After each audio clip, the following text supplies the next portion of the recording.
My daughter had no idea I was a secret billionaire who'd bought her husband's company 6 months ago, the same husband who just handed her divorce papers while she lay writhing in agony on a hospital bed. But her husband didn't know I'd been watching him all these years. He was too cruel, and in 3 days I was going to take everything from him and bring my daughter the justice she deserved. Hello everyone, thank you for being here. Quick question, if someone you loved refused to listen to your warnings, would you step back or keep fighting? Comment below and tell me where you're watching from. Note, this is a fictional story with meaningful themes. Let's see how this unfolds. The phone rang at 2:47 a.m. I hadn't slept well in years, 12 years to be exact, but that night I'd finally drifted off around midnight. The sound shattered the silence of my bedroom like glass breaking. My hand fumbled across the nightstand, knocking over a water glass before finding my phone. Mrs. Harrington. The voice on the other end was young, female, and breathless with urgency. This is she. My throat was dry. Nobody called at 2:47 a.m. with good news. This is Sharon Hughes, a nurse at Emory University Hospital. Your daughter, Emma Wells, was brought into our emergency room about 40 minutes ago. She's been in a serious car accident. The world tilted. Emma. I hadn't heard anyone speak her name aloud in so long that it felt like a word from a foreign language, one I'd once known fluently but had been forbidden to use. How bad? My voice came out steadier than I felt. Ma'am, she has 3 broken ribs, a punctured lung, and a fractured pelvis. She's stable now, but where's her husband? The question came out sharper than I intended. Jordan Wells. Why isn't he there? There was a pause. A telling pause. We've been trying to reach him, ma'am. So far, no response. Of course, Jordan wasn't there. I closed my eyes and suddenly I was back in this very bedroom 12 years ago, standing in the doorway as Emma screamed at me from the hallway. She'd been 21, so young and so certain, her engagement ring catching the light as she stabbed her finger toward me. You don't get to control my life anymore. I don't need you. I don't need your opinions about Jordan. I don't need any of this. Her voice had been raw with fury and heartbreak. And then she'd turned her dark hair whipping behind her and walked out of my house, out of my life. I'd wanted to run after her, to grab her shoulders and shake her and tell her everything I knew about Jordan Wells, the man she was so determined to marry. But I'd stood there, frozen, my mouth full of words I couldn't prove. Let her go, I'd told myself. Let her make her own mistakes. She'll come back when she realizes. But she never did. Ma'am, are you still there? The nurse's voice pulled me back to the present, to 2:47 a.m. and a daughter in a hospital bed. I'm here, I said, throwing back the covers and standing. My legs felt unsteady, but my voice didn't waver. I'm her mother.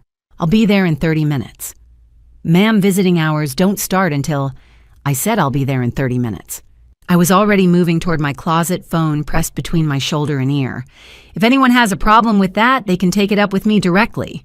Yes, ma'am. I'll let the staff know. I ended the call and stood in front of my walk-in closet, staring at rows of clothes I'd carefully selected over the years.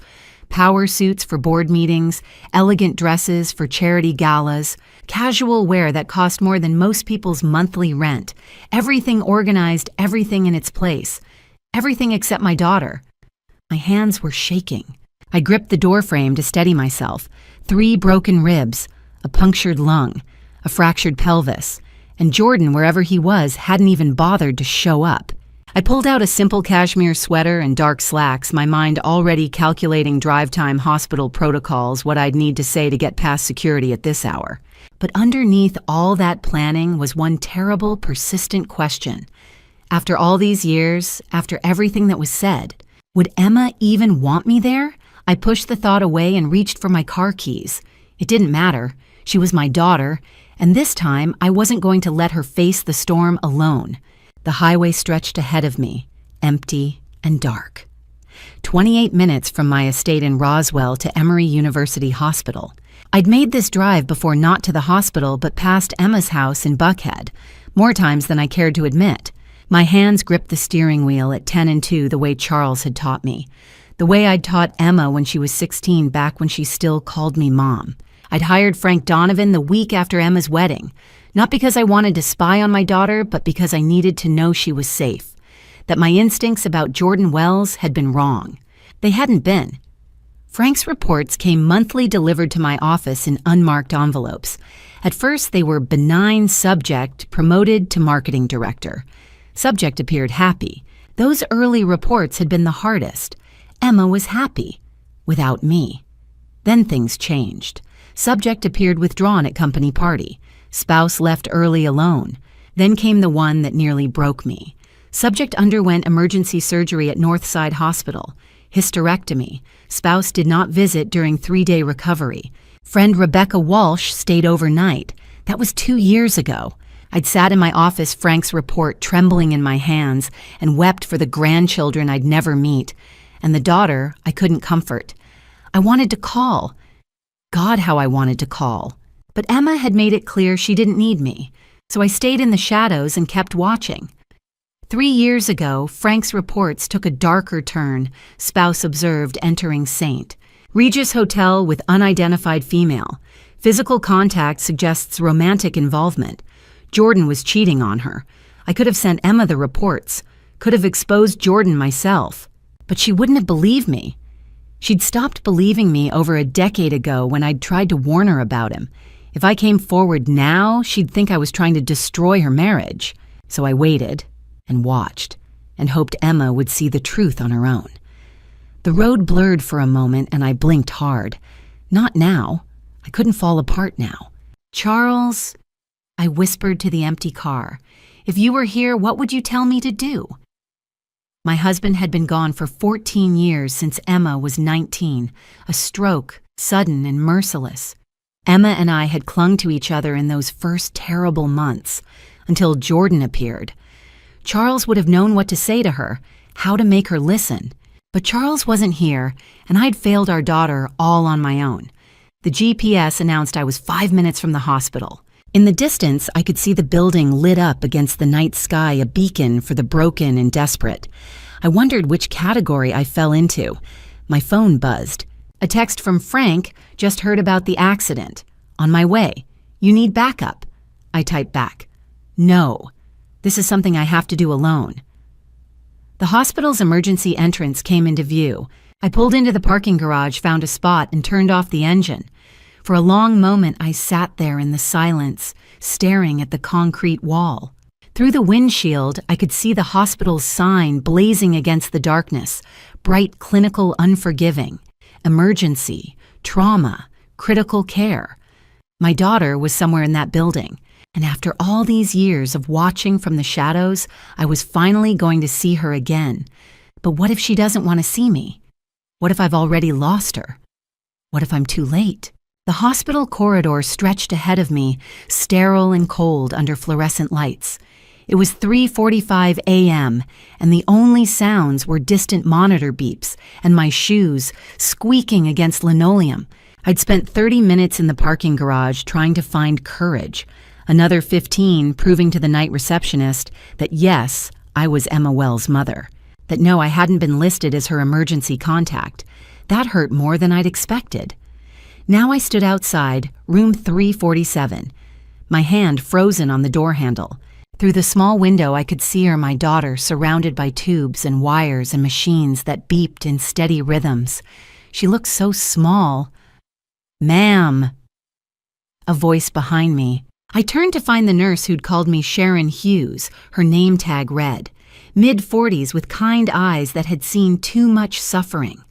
Are you family? My throat tightened. For over a decade, I hadn't been allowed to claim that word. I'm her mother, I managed to say. Sharon's expression softened. She's stable. The doctor will make rounds at 6, but right now she needs rest. The pain medication keeps her pretty drowsy. I nodded, not trusting myself to speak. Go ahead, Sharon said, gently opening the door. I think she could use her mom right now. Could she? I wanted to ask. Or will she send me away the moment she opens her eyes? But I stepped inside anyway. The room was darker than the hallway, illuminated only by monitor glow.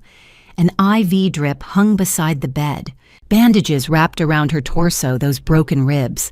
Her face was pale, bruised along one cheekbone, and her dark hair spread across the pillow like it used to when she was small. I moved closer each step, feeling like a mile. She looked older than 33, thinner. The Emma I remembered had been vibrant, laughing, full of life.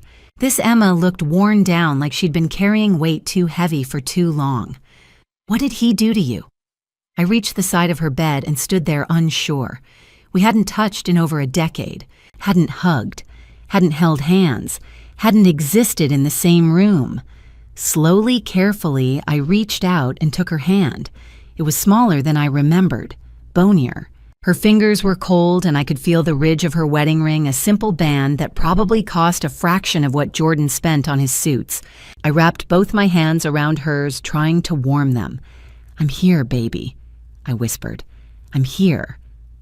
For a long moment, nothing. Just the steady beep of the heart monitor and the soft hiss of oxygen. Then Emma's eyelids fluttered. My breath caught. Her eyes opened just barely, just enough to see me through a haze of medication and pain. Confusion, then recognition. "Mom." The word was barely a whisper, rough and uncertain, like she wasn't sure I was real. "Yes," I said, squeezing her hand gently. "It's me. I'm right here." Her lips moved like she wanted to say something else, but her eyes were already closing again, pulled back under by the medication. "I'm not going anywhere," I told her, even though she probably couldn't hear me. "Not this time." I sank into the chair beside her bed, still holding her hand. The night stretched ahead, dark and uncertain, filled with questions I didn't have answers to. Where was Jordan? What would happen when Emma fully woke? Would she send me away? But for now, none of that mattered. I held my daughter's hand and refused to let go. Because I was terrified that if I did, if I loosened my grip for even a second, she would disappear from my life again. And I couldn't survive that twice. Morning came with harsh fluorescent lights. I dozed off around 5, my hand still wrapped around Emma's. A soft sound made me stir. Emma was awake, staring at me with surprise and confusion. "Hi," I said quietly, not letting go of her hand. She didn't pull away. That felt like a miracle. "You stayed," Emma whispered, her voice hoarse. Of course I stayed. Before I could say more, the door swung open.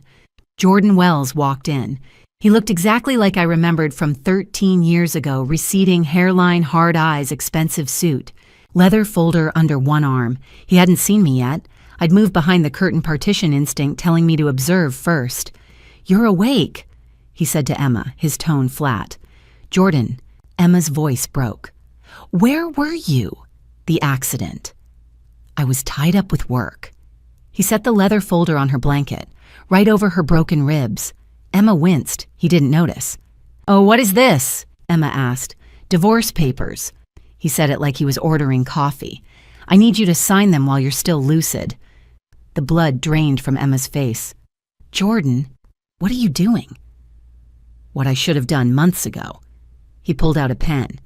"I've already moved my things out. My lawyer will contact you, but I need your signature now. You're leaving me right now while I'm in the hospital."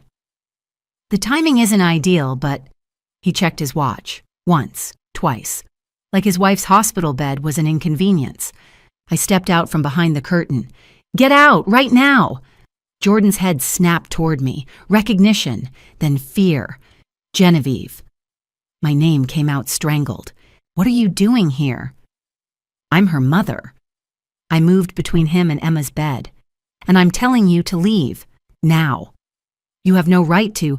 "I have every right." I stepped closer and he stepped back. "My daughter is lying here with 3 broken ribs, a punctured lung, and a fractured pelvis. And you walk in with divorce papers like she's a business transaction. This is between me and my wife, your wife." I laughed, without humor. "You weren't here when the hospital called. You weren't here when she woke up terrified. You don't get to call her your wife." Jordan's jaw tightened. "You don't know what you're talking about." "Don't I?" I held his gaze. 13 years ago, I'd caught him trying to scam my company with fake contracts and offshore accounts. I'd exposed him, blacklisted him. Then a year later, he'd shown up at my door as my daughter's boyfriend. I'd tried to warn Emma. She wouldn't listen. Now he was standing in front of me again. "Get out!" I said each word slowly, "or I call security." For a long moment, Jordan stood frozen. Color drained from his face. His hand trembled as he picked up the folder. He'd expected a defenseless woman in a hospital bed, someone he could manipulate one last time. Instead, he'd come face to face with me. After 13 years, he was standing in front of the one woman he'd never been able to control. The one woman who'd seen through every lie, every scheme. The woman he feared most. Without another word, Jordan turned and walked out. Fast. The door clicked shut. I watched through the window as he hurried down the corridor, and I could see it in every line of his body, the same fear I'd seen 13 years ago when I'd exposed him. He remembered, and he knew I wasn't done with him yet. The door clicked shut behind Jordan and silence filled the room. I stood there, hands clenched, trying to steady my breathing. "Mom?" Emma's voice came out small. "How did you know him?" I turned to face her. She looked so fragile against the white sheets, her face pale, except for the bruise on her cheekbone.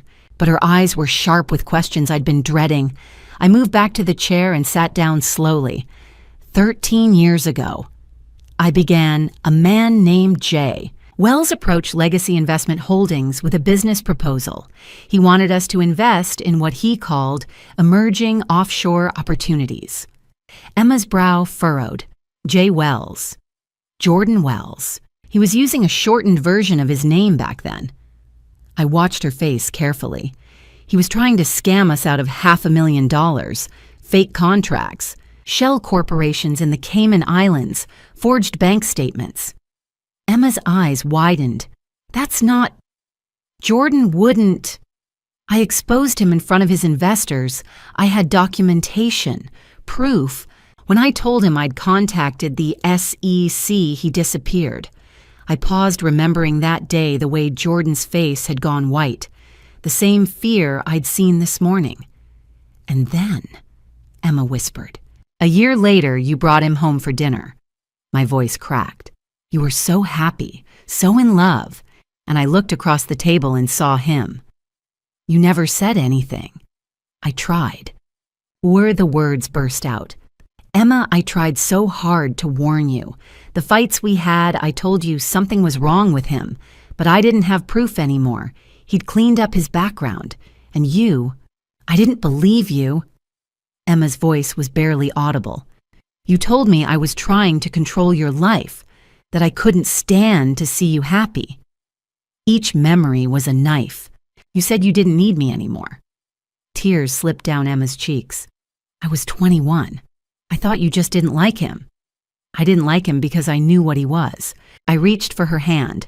"I knew he was a con artist, a liar, someone who took everything from people." "But he seemed so normal, so kind." Emma's voice broke.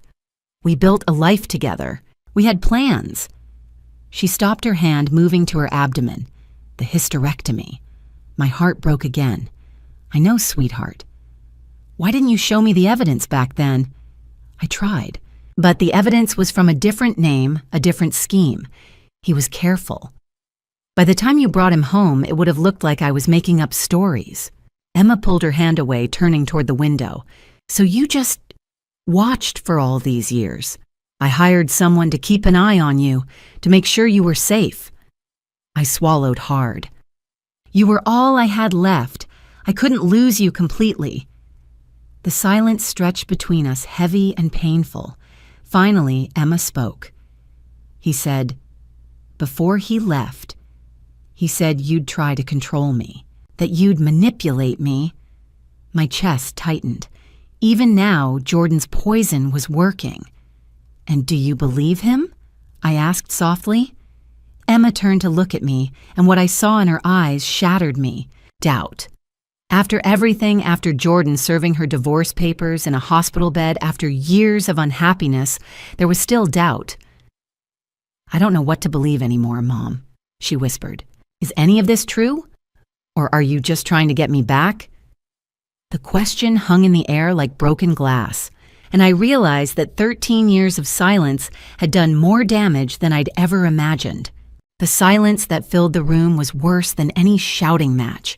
At least when Emma had been angry all those years ago, I'd known she still felt something. This silence was empty, cold. "Why are you even here?" Emma asked, her voice flat. The question hit harder than I'd expected. "Because the hospital called me. I'm still listed as your emergency contact." "Why after all this time?" "I never changed it." I met her eyes. "I never thought about removing your name, Emma, not once." Emma looked away. "You should have." "Maybe, but I couldn't." Another silence stretched between us. "If you knew about Jordan all along, why didn't you just tell me?" Emma asked quietly. "Why let me marry him?" The question pulled me back not just hours, but years. 12 years ago, my home office. Emma stood in the doorway, her engagement ring catching the light. 21 years old, so young, so certain. "We need to discuss Jordan," I said. "There's nothing to discuss. You don't like him, I get it, but I'm marrying him anyway." "Emma, I already know who he is." "What does that even mean? I can't give you all the details, but I'm asking you to trust me. Jordan isn't who he says he is." "That's just you trying to control my life." Her voice rose. "From what?" "From being happy." "He doesn't love you, Emma. He's using you." The words landed like bullets. "You don't know him," Emma said, shaking. "You don't know anything about us. Jordan loves me. He wants to build a life with me. And you can't stand it because you can't control it." "I wish I was wrong, Emma." My voice cracked. "I truly do. I wish I could be at your wedding and believe every word. But I can't." "Then don't come." Emma's eyes were bright with tears. "Don't come to my wedding. Don't call me. Don't try to see me. I don't need a mother who can't be happy for me. Emma, please, get out of my life." She said each word deliberately. "I mean it. Get out." And then she was gone. The memory faded. I stood in a different hospital room looking at a different Emma. Older, worn down, but just as determined to push me away. "I couldn't tell you the specifics," I said quietly. "Jordan had been careful to separate his identities. By the time you brought him home, there was no paper trail. If I'd accused him without proof, I would have looked like a controlling mother making up stories." "So you said nothing?" "I said everything I could without evidence. And you left." I pulled a business card from my purse, David Sullivan, attorney at law. I set it on the table beside her bed. "But I never stopped trying to protect you." Emma stared at the card but didn't touch it. "When you're ready to hear the whole truth, when you're ready to see the evidence I've been gathering, call him. David Sullivan is my attorney. He has everything." I moved toward the door, then paused. "I'll be waiting, sweetheart, however long it takes." I walked out before she could see me cry. I sat in the hospital corridor for 3 hours. The chair was hard plastic, designed to discourage lingering, but I wasn't leaving. I'd told Emma I'd be waiting. Around noon, I heard quick footsteps. A woman rushed down the hallway, early 30s, dark curly hair in a messy bun, eyes red and worried. Rebecca Walsh, Emma's best friend. I recognized her from Frank's reports. She slowed when she saw me. "Mrs. Harrington." "Genevieve." She glanced at Emma's door. "I heard about the accident. Is she stable?" 3 broken ribs, punctured lung, fractured pelvis. "And Jordan?" The way she said his name, Bitter, told me everything. "He brought divorce papers this morning." Becca's eyes went wide. "He wanted her to sign them while she was still lucid." "That son of a—" She caught herself. "You threw him out, didn't you?" "Yes." Something shifted in her expression. Relief. "Good." She moved toward the door, then hesitated. "Does she know about the affair?" My heart stuttered. "You know, for 6 months. I tried to tell her, but she wouldn't believe me." Becca's voice cracked. "She thought I was jealous." "I've been trying to tell her for years," I said quietly. Our eyes met. 2 women who'd watched Emma suffer, powerless to stop it. "She'll believe it now." Becca said, pulling out her phone. I have proof, photos, messages, everything. She knocked gently and went inside. I stayed in my chair, hands clenched. For 10 minutes, silence. Then I heard a sound that broke my heart all over again. Emma was crying. Deep, wrenching sobs that echoed through the door. The kind of crying that comes from a soul holding everything in for too long. I wanted to run in, wanted to hold her, but I forced myself to stay still. This was Becca's moment.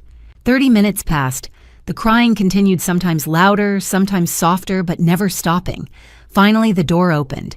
Becca stepped out, her own eyes red and swollen. She looked at me and nodded once. She needs you. I stood so fast the chair scraped. My legs felt unsteady as I moved to the door. Emma sat up in bed, tissues scattered around her face, blotchy and swollen. Her phone lay face up on the blanket, a photo of Jordan with his arm around a young blonde woman. Intimate, undeniable. Mom. Emma's voice was hoarse. 3 years. He's been with someone else for 3 years. I moved to her bedside and did what I'd been aching to do for over a decade. I wrapped my arms around my daughter and held her while she cried. She buried her face in my shoulder, her whole body shaking, and I felt her grip tighten like she was afraid I might disappear. I'm here, I whispered into her hair. I'm right here, baby. I'm not going anywhere. We stayed like that for a long time, Emma crying me, holding her, both of us trying to bridge 12 years of silence with a single embrace. Finally, Emma pulled back. Her eyes were swollen, nose red, but there was something different now. Clarity. She reached for the business card on the bedside table, David Sullivan's card, and held it between trembling fingers. I need to know everything, Mom, she said quietly. All of it, no matter how bad it is. I took her hand and squeezed gently. Okay, everything. I called David Sullivan the moment Emma said she was ready. Bring everything, I told him. All the files, she needs to see it. He arrived at 6 that evening carrying a leather briefcase. Emma was sitting up in bed, her face still swollen from crying, but her eyes were clear now, determined. Ms. Wells, David said, extending his hand. I'm David Sullivan. I've been your mother's attorney for 8 years. Emma glanced at me. 8 years. Since shortly after you got married, I confirmed quietly. David pulled a chair beside the bed and opened his briefcase. He didn't ease into it. Your husband has been operating a Ponzi scheme through Summit Investment Partners for 5 years. Total fraud, $47 million. 230 investors. The color drained from Emma's face. That's not possible. Summit is legitimate. Summit is a shell. David corrected gently. The investments don't exist. He's been using new investor money to pay fake returns to old ones. He laid out documents on the bed, bank statements, investor contracts, forged returns. But that's not the worst part. David's voice softened. 3 years ago, Jordan began opening offshore accounts in your name. We've identified 15 so far. Your signature is on every account. What? Emma's voice was barely a whisper. I never signed anything. He forged your signature. But legally you're listed as co-owner, which means when the FBI closes in, you'll be charged alongside him. Emma's breath came in short gasps. I could go to prison. 20 to 30 years, David said honestly, unless we can prove you had no knowledge. I didn't, I swear. I know. I reached for her hand and held tight. You're not going to prison, Emma, not if I can help it. Emma looked at me with terrified eyes. How? David cleared his throat. 6 months ago, your mother acquired Summit Investment Partners through a shell corporation. Jordan doesn't know she's the owner, which means we've had access to internal records for half a year. Emma's gaze snapped to me. You bought his company. I bought it to protect you, I said simply. I knew something was wrong. When I found out what he'd done with your name, I bought the company so I could document everything, so I could prove you weren't involved. Emma stared at me and I watched the pieces click into place. The years of distance, the warnings she'd ignored, the mother she'd pushed away. All of it had been leading here. You knew, Emma whispered. You knew he would do this to me. I knew he was capable of it, I said quietly. Tears spilled down Emma's cheeks again, but these were different. Not heartbreak, but understanding, regret. "I'm sorry, Mom," she choked out. "I'm so sorry. You tried to warn me. You tried to protect me. And I told you to get out of my life." "Shh." I moved onto the edge of the bed and pulled her into my arms. "It's okay. You're okay now." Emma clung to me, and this time when she cried, it wasn't just grief. It was release. For the first time in 12 years, my daughter let me hold her, not because she was broken, but because she chose to. "I've got you," I whispered into her hair. "I've always had you." Morning came softly with gentle light filtering through the hospital blinds.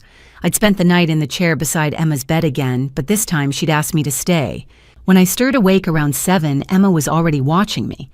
"Mom," her voice was quiet, tentative. "Will you sit with me just for a little while?" "Of course, sweetheart." I moved from the chair to the edge of her bed, taking her hand in mine. We sat in comfortable silence for a moment, listening to the distant sounds of the hospital, waking up footsteps in the hallway medication carts, rattling the soft beep of monitors. "I should have listened to you," Emma said finally. 12 years ago. I should have believed you about Jordan." I squeezed her hand gently. "You were 21. You were in love. You wanted to believe in the person you'd chosen. But you were right. About everything. Being right doesn't make me feel any better." I brushed a strand of hair from her face. "I would have given anything to be wrong, Emma.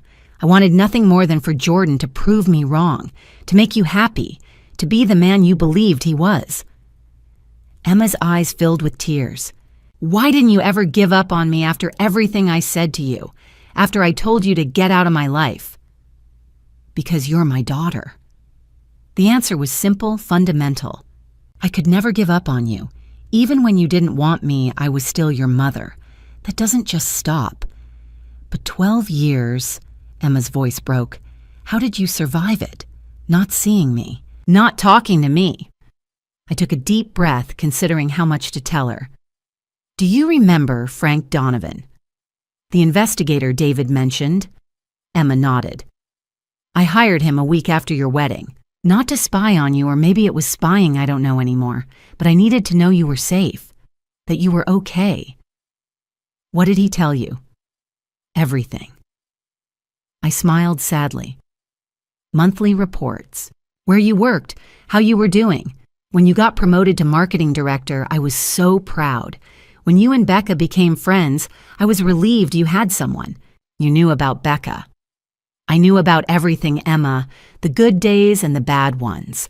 When you stopped smiling as much, when you started working later hours, when you—" I paused, my throat tightening.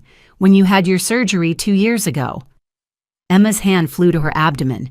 "You knew about that." "Frank's report said Jordan didn't visit you in the hospital, that Rebecca stayed with you instead." Tears slipped down my cheeks. I wanted to be there so badly.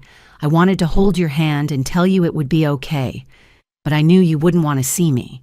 "Oh, Mom," Emma was crying now too. "I'm so sorry for all of it, for pushing you away, for not listening, for believing Jordan over you." "You don't have to apologize." "Yes, I do." Emma gripped my hand tighter. "You spent 12 years watching over me from the shadows. You bought Jordan's company to protect me. You documented everything to keep me out of prison. And I—" Her voice broke completely. "I threw you out of my life. And now you're letting me back in," I said softly. "That's all that matters." Emma wiped at her tears with her free hand. "What happens now with Jordan? With the FBI? With everything?" I straightened slightly, feeling something shift in the air between us. This wasn't just a mother comforting her daughter anymore. This was 2 women preparing to fight. "Now we take him down," I said quietly. "Together. David has everything we need, the forged signatures, the Ponzi records, the offshore accounts. The FBI has been building their case for months. We just need to make sure you're protected when they move. And you'll be with me through all of it. Every step." I squeezed her hand and she squeezed back, not with fear or uncertainty, but with determination. For the first time in 12 years, we weren't just mother and daughter. We were allies. I've been preparing for this moment for 6 months, I told Emma that afternoon. David had returned to the hospital with his laptop and a stack of additional files. Emma was sitting up in bed, looking stronger than she had since the accident. The pain medication had been reduced, and her mind was sharp. 6 months, Emma repeated. 6 months. I opened David's laptop and turned it toward her. Let me show you. On the screen was a timeline, a detailed map of every move I'd made since acquiring Summit Investment Partners. Last October, I began. Frank's reports showed Jordan's behavior was escalating. The affair had been going on for 2 years by then. But more importantly, he'd started moving money in ways that didn't make sense. I clicked to the next slide. Bank transfers, offshore accounts, shell corporations. Frank brought his findings to me and I hired forensic accountants. It took them 3 weeks to uncover the Ponzi scheme. Emma stared at the screen, her face pale. 3 weeks. 3 weeks to confirm what I'd suspected for years, that Jordan was exactly who I'd always known him to be. I clicked again. Once we had proof, I had a choice. I could expose him immediately and hope you'd believe me, or I could position myself to protect you when everything collapsed. So you bought his company, Emma said quietly. Through Legacy Holdings, yes. Jordan applied for acquisition funding 6 months ago. He was desperate. The Ponzi was collapsing faster than he could sustain it. I made him an offer he couldn't refuse. I smiled without humor. He still doesn't know I'm the owner. David leaned forward. Which means we've had access to Summit's internal records for 6 months. Every transaction, every forged document, every lie Jordan told his investors. Frank continued tracking Jordan, I added. The affair with Brittany Cole, the embezzlement of $5 million from company accounts, the fake client portfolios, all of it documented. But you didn't tell me, Emma said, and there was no accusation in her voice, just understanding. You wouldn't have believed me 6 months ago, sweetheart. You had to see it yourself. Emma nodded slowly. So what happens now? Now, David said we coordinate with the FBI. Special Agent Martinez has been building his case for 8 months. He's just been waiting for the right moment to move. And we have witnesses, I added. Philip Warren Summit's CFO came to me 3 months ago. He discovered the Ponzi independently and was terrified Jordan would implicate him. He's agreed to testify in exchange for immunity. Philip knew. Emma looked shocked.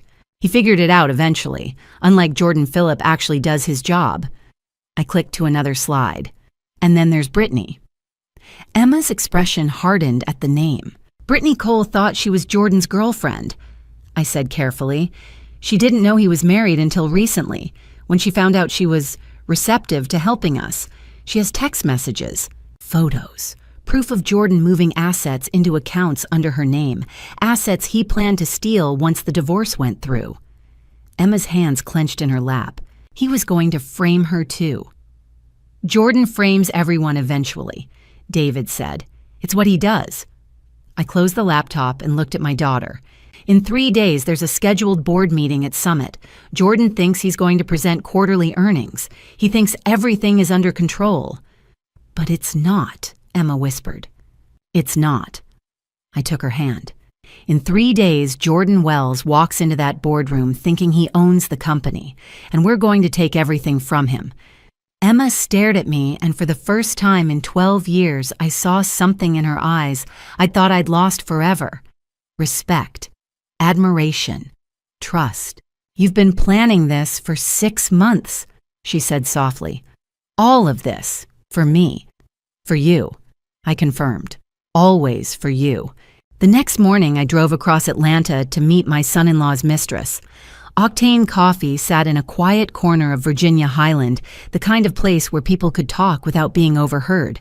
I arrived 15 minutes early and chose a table in the back away from the windows.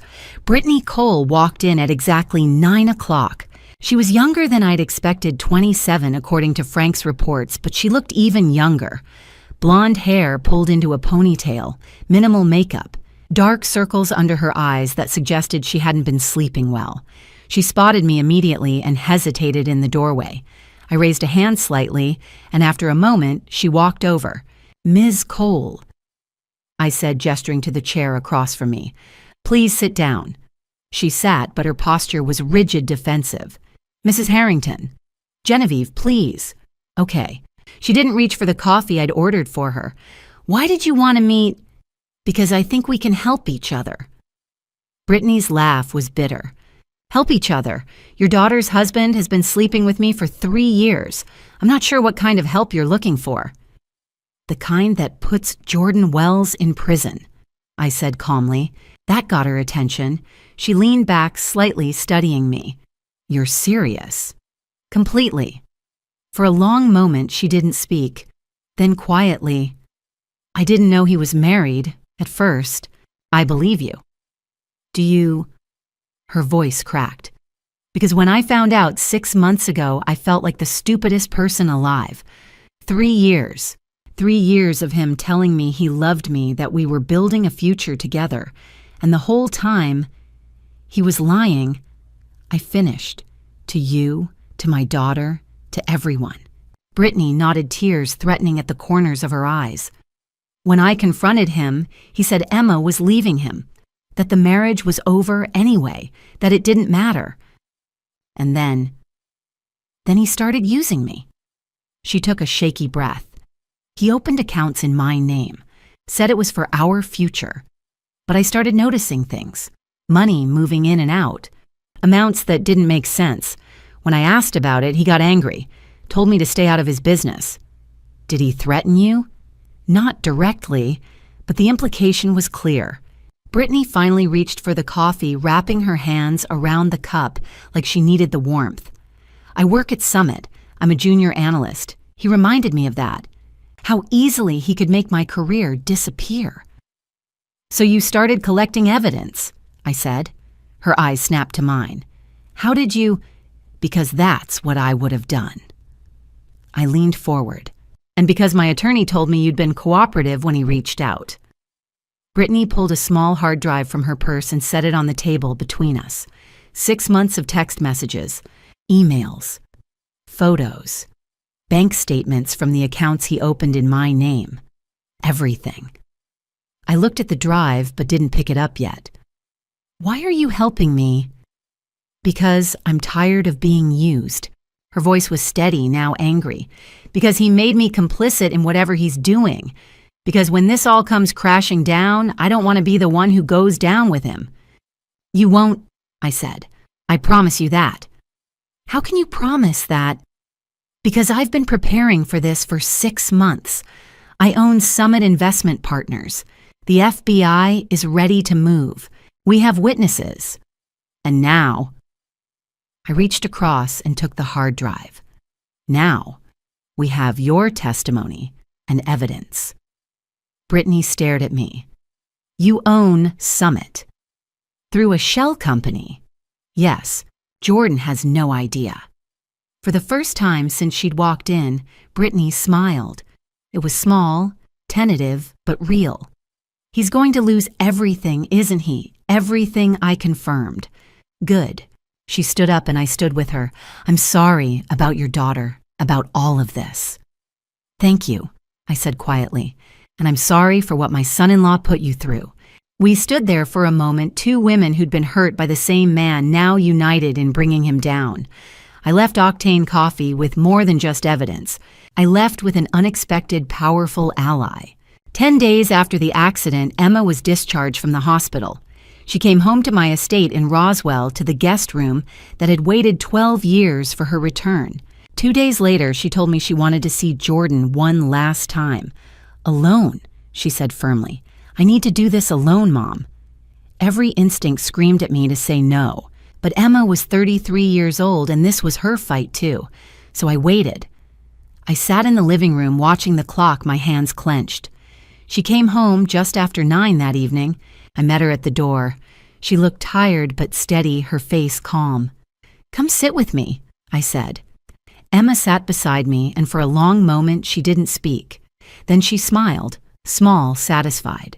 He still thinks he's in control, she said quietly, even now. Tell me what happened.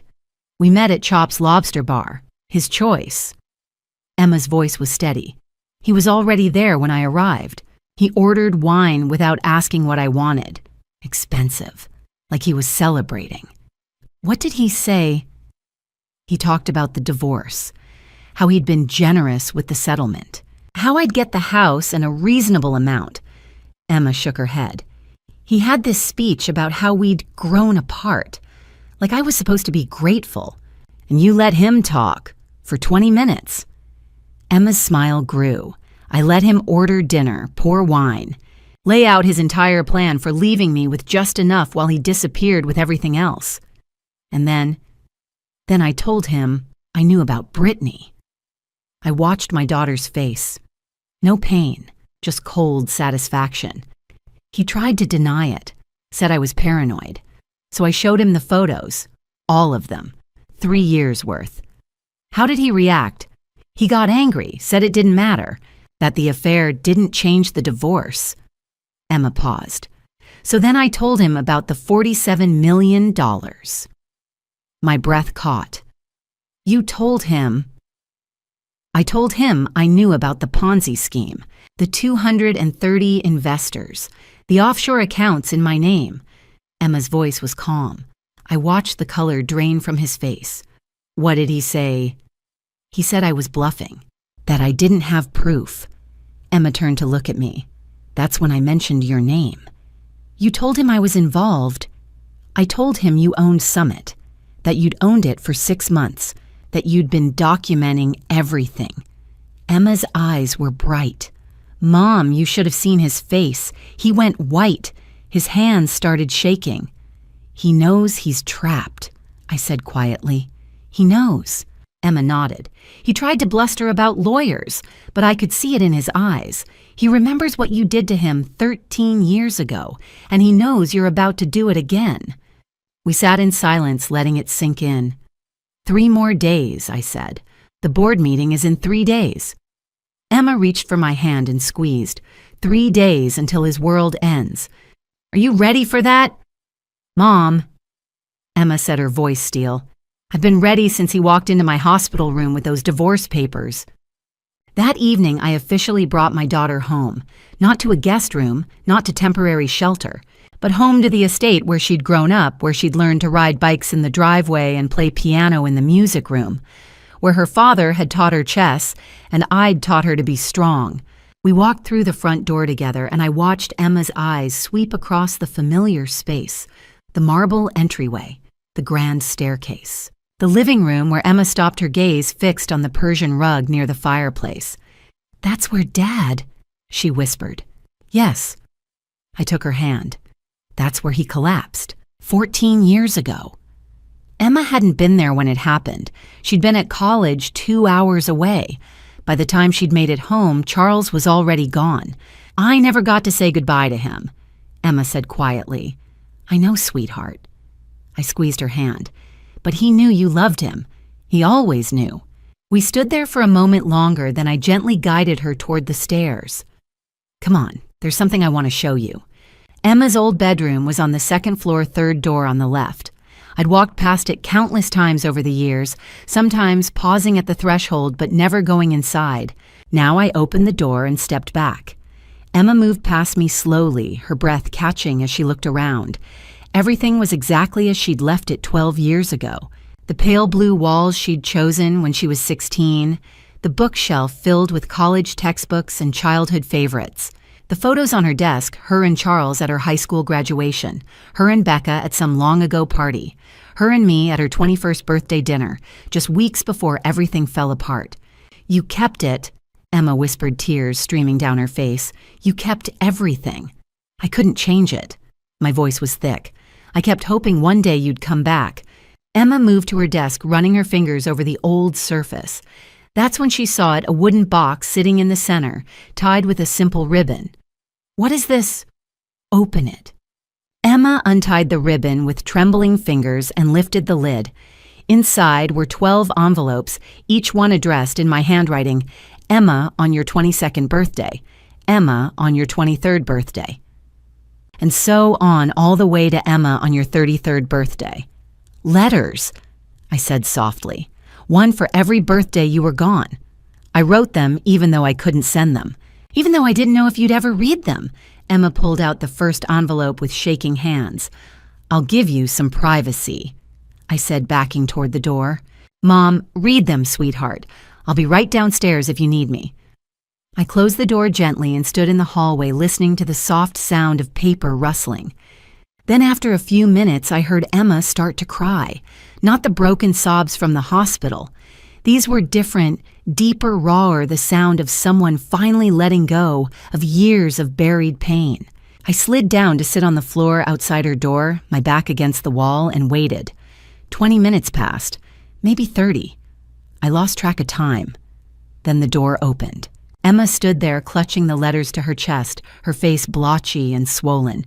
She looked at me sitting on the floor and let out a sound that was half laugh, half sob. You wrote me every year, she choked out.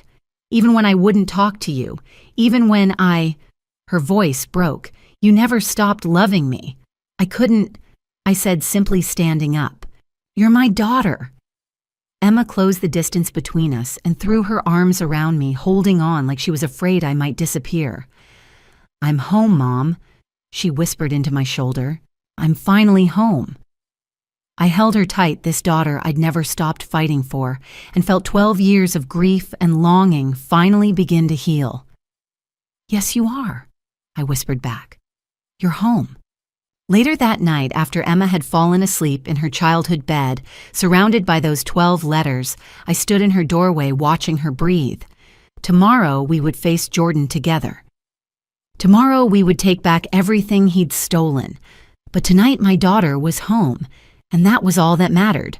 If you've made it this far, please comment below with your prediction. What do you think will happen when Jordan walks into that boardroom? Will he fight back or surrender? I genuinely want to hear your thoughts. Quick reminder, this story includes fictionalized elements for storytelling purposes. If this isn't for you, feel free to pause here. I walked into Summit Investment Partners' boardroom at 9:55 a.m. with the bearing of someone who owned the place, because I did. The room was exactly as I'd imagined, floor-to-ceiling windows overlooking Midtown Atlanta, a long mahogany table, and at the head of that table, a leather chair that had never been occupied by anyone but Jordan Wells, until today.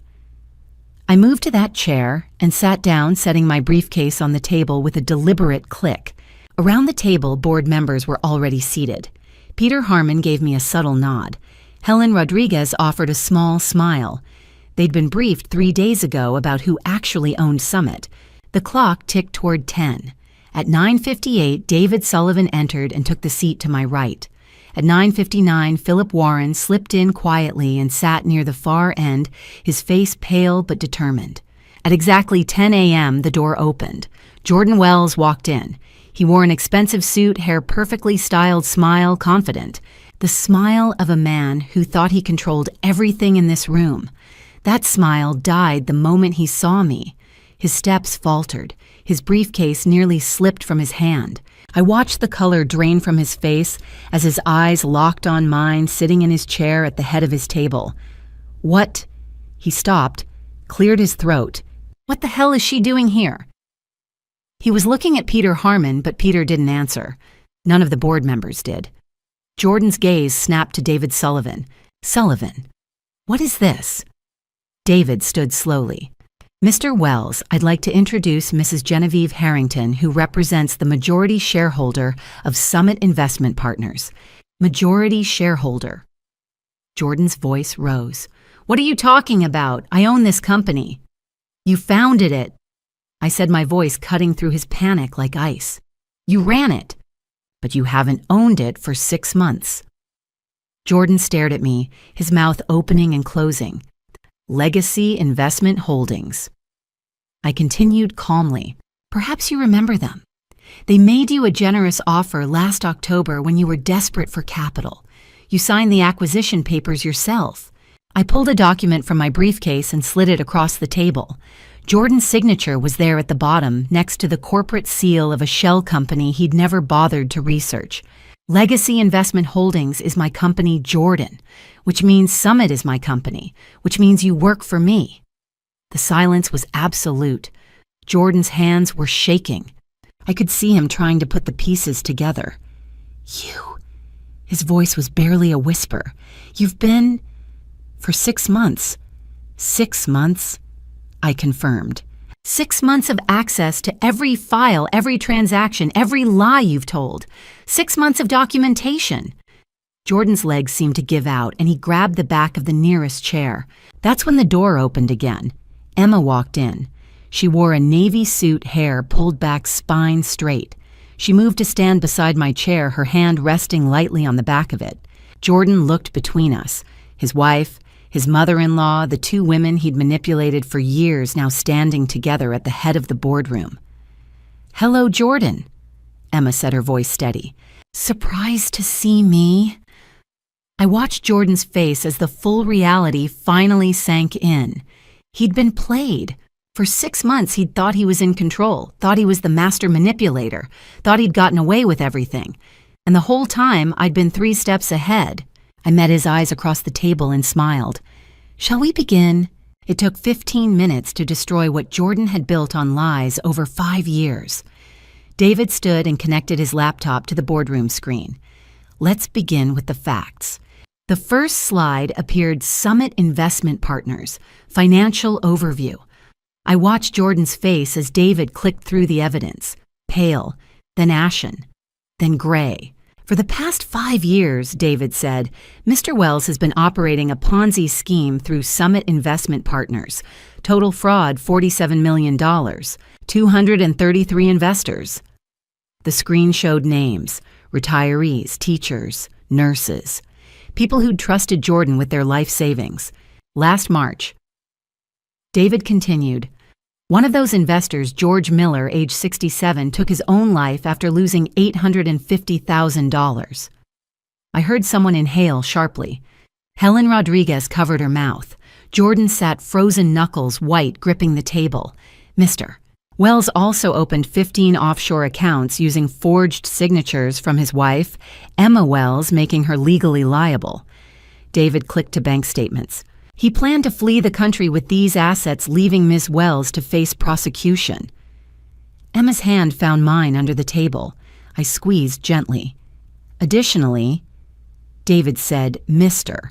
Wells embezzled $5 million from Summit's operating accounts and laundered money through accounts opened in Brittany Cole's name.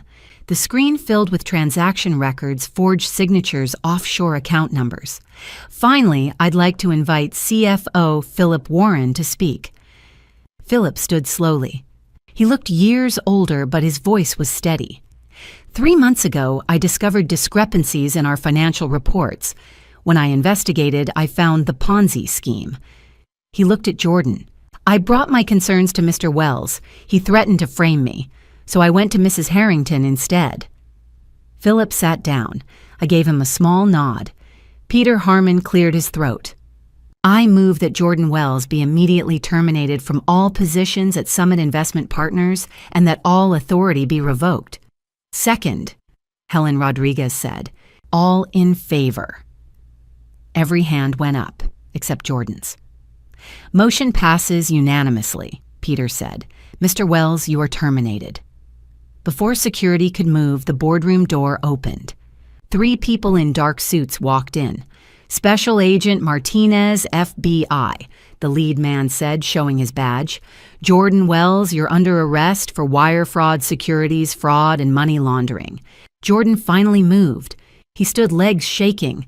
You can't. This is a mistake. You have the right to remain silent, Agent Martinez said as his colleague moved behind Jordan with handcuffs. Anything you say can and will be used against you. The click of the handcuffs was the only sound in the room. Jordan's eyes found mine as they led him toward the door. Hatred, disbelief, defeat.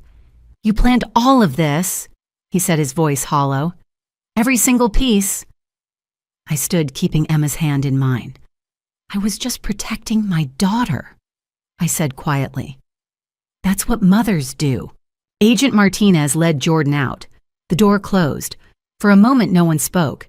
Then Emma turned to me, tears streaming down her face, and whispered, "It's over."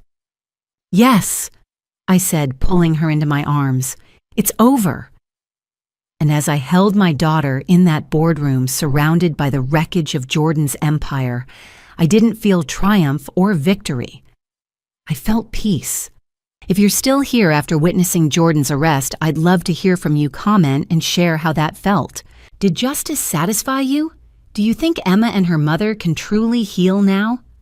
Your perspective matters deeply to me. Before we continue, some elements are dramatized for impact. The message remains meaningful, though details are fictional. 6 months later, I sat in a federal courtroom, my hand wrapped tightly around Emma's. The room was packed. Victims filled every seat, some I recognized from the investor list, others I'd never seen, all waiting for this moment. Jordan sat at the defense table in an orange jumpsuit, his expensive suits and confidence long gone. He looked smaller, diminished. "The court will now hear victim impact statements," the judge said. One by one they stood. A retired teacher who'd lost her pension, a nurse who'd invested her daughter's college fund, a young couple who'd saved for their first house. Each story was a knife. Then Linda Miller stood. She was in her late 60s, gray hair pulled back, wearing a black dress that looked like she'd worn it to her husband's funeral. "My husband, George," she began, voice trembling, "worked 43 years as an accountant. He was careful with money. He researched everything." She looked at Jordan. "He trusted you. You showed him documents. You looked him in the eye and lied." I felt Emma tense beside me. "George invested everything we had, $850,000, our entire retirement. When he found out it was gone, that it had never existed, he couldn't live with it, with the shame." Her voice broke. "My husband took his own life because of what you did." She wiped her eyes. "Every single day you spend in prison, I hope you think about him, about all of us."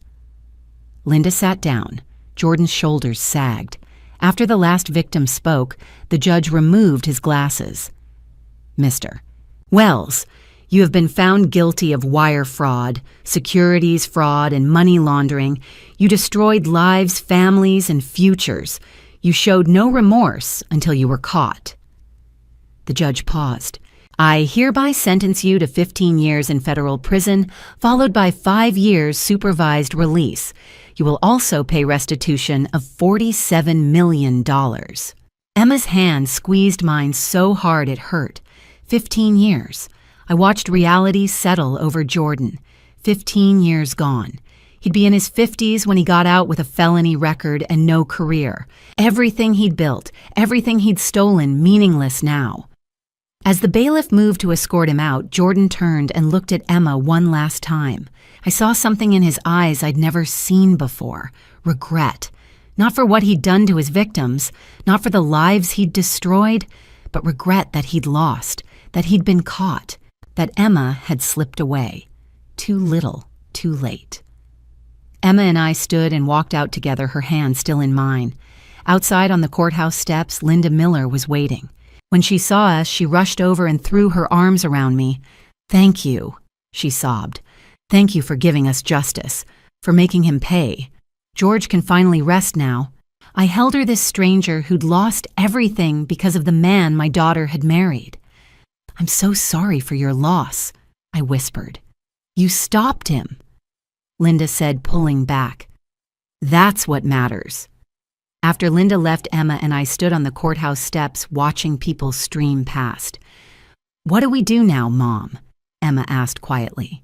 I looked at my daughter, stronger now, healing but still scarred.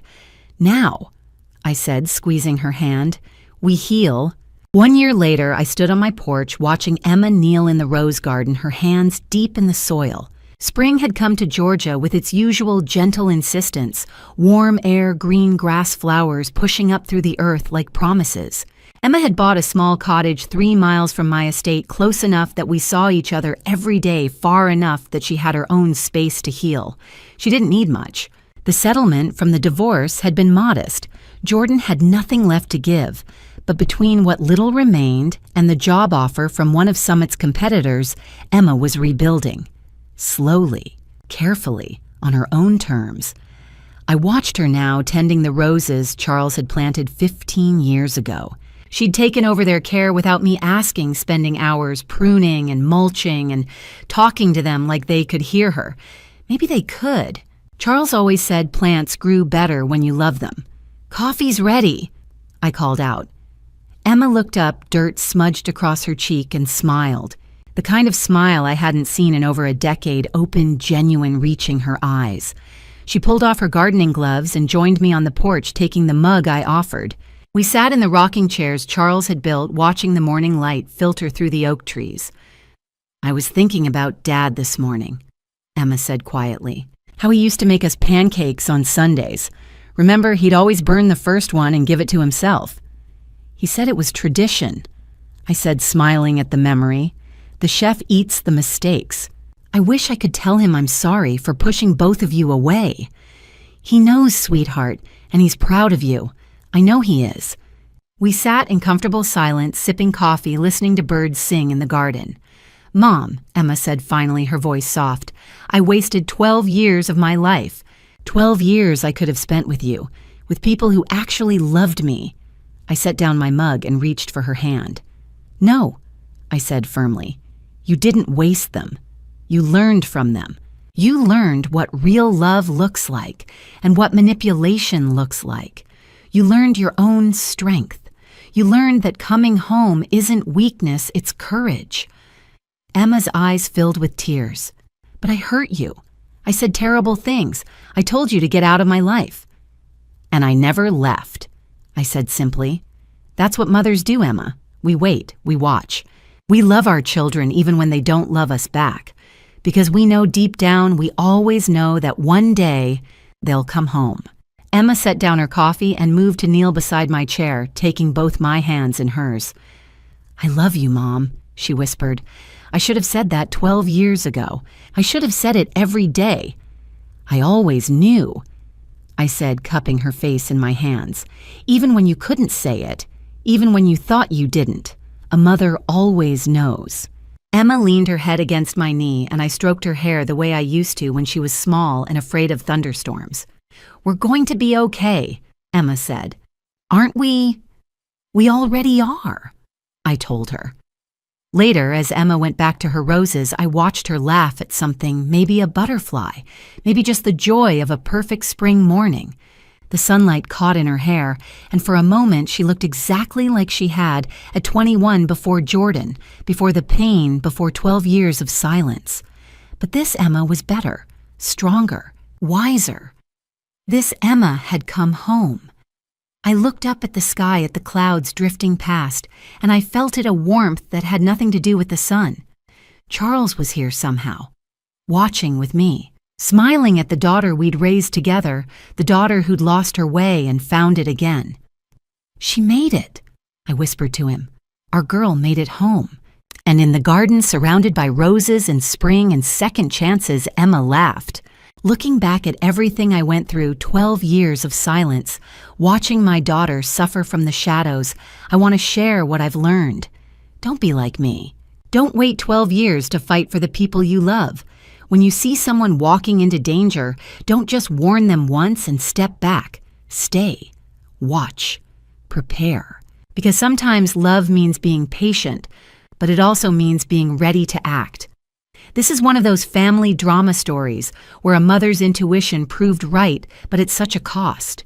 Like so many grandma stories I've heard, it's about wisdom that comes with age, the ability to see through deception and protect the next generation, even when they push you away. My lesson: trust your instincts. If something feels wrong, it probably is. These family drama stories remind us that healing is possible, that reconciliation can happen, and that patience can lead to restoration. The Bible says in Proverbs, "A mother's wisdom is worth more than rubies." I clung to that truth during those 12 lonely years. Emma and I lost time we can never get back, but we gained understanding, forgiveness, and a stronger bond. These grandma stories teach us that no matter how far our children wander, home is always waiting. And those family drama stories you hear, they're warnings, lessons, and ultimately stories of hope. To anyone in a similar situation, don't give up. Keep loving, keep watching, keep hoping. And to the young people listening to these grandma stories, when someone older warns you, consider that they might see what you cannot. Experience isn't meant to control you, it's meant to protect you. Thank you for joining me on this journey. Please share your thoughts below. What would you have done in Emma's situation or mine? If this story resonated with you, consider subscribing for more meaningful narratives. A gentle reminder: while inspired by real events, certain elements have been dramatized for storytelling purposes. Feel free to explore other content if this doesn't suit your preferences.